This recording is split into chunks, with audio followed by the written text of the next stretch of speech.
Samantala, easterlies pa rin ang umiiral sa buong bansa na nagdadala ng mainit at malinsangang panahon. Ang ulat panahon sa report.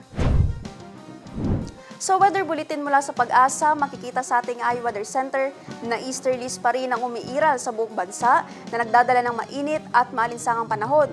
Walang binabantayang LPA o bagyo ang Pag-asa sa loob at labas ng Philippine Area of Responsibility. At para naman sa magiging lagay ng ating panahon bukas, sa Cotabato City, maglalaro ang agwat ng temperatura sa 24 to 31 degrees Celsius at 60% ang chance of rain.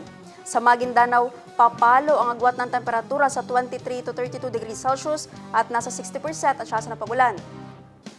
Sa Cotabato Province, maglalaro sa 23 to 31 degrees Celsius ang agwat ng temperatura at 60% ang chance ng ulan. 25 to 34 degrees Celsius naman ang magiging agwat ng temperatura sa Davao City bukas at 30% ang chance of rain. Sa Cagayan de Oro City, papalo sa 24 to 32 degrees Celsius ang agwat ng temperatura at 40% ang chance ng pagulan.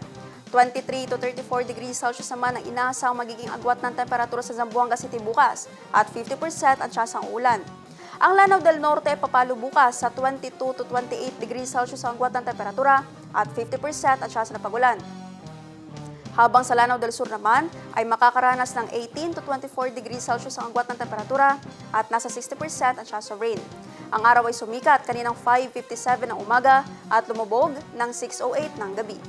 At yan ang latest mula sa ating iWeather Center. Naphtali Velarde, iMinds, Philippines.